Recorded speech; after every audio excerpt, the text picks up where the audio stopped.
Merupakan bagian dari program Merdeka Belajar, bertujuan mendorong akselerasi pembelajaran tatap muka terbatas dengan tetap memperhatikan protokol kesehatan.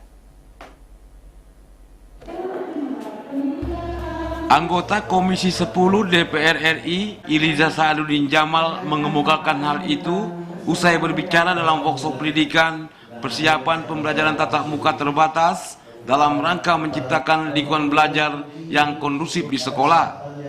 Workshop berlangsung di Hotel Grand Nanggro, Banda Aceh, juga dengan paparan materi dari Kadistik Aceh Al-Khudri, anggota DPRK Banda Aceh, Ilmiza Sa'aduddin Jamal, Dinkes Aceh, dan Direktur SMA Kemendikbudristek Suartono Arham selaku ketua penyelenggara. Fraksi P3 DPR RI ini menambahkan program sekolah penggerak menyasar kepala sekolah, guru pada tingkat satuan pendidikan. Banyak hal yang perlu perhatian. Pada situasi COVID-19 saat ini, sekitar 80% mahasiswa yang baru masuk usia tidak mampu baca Al-Quran.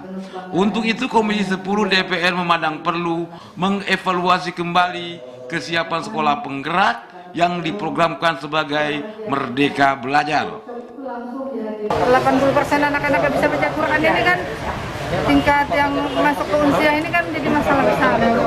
Dan mudah-mudahan ada afirmasi khusus yang dilakukan oleh kebijakan oleh pemerintah kabupaten kota dan provinsi agar persoalan ini bisa terjawab ke depannya. Jadi ya kita berharap mudah-mudahan pendidikan Aceh ini terus menjadi hal yang akan terus meningkat, akan baik gitu ya.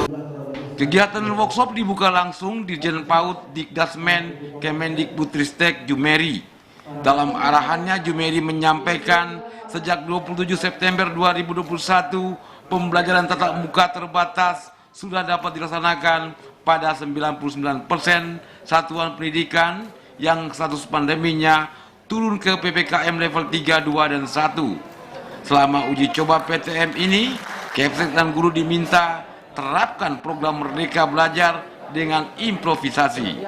Peserta workshop diikuti 150 guru dan kepala SMA di Banda Aceh sekaligus mendapat pemeriksaan gratis PCR. Tim Liputan TVRI melaporkan. 2.228 orang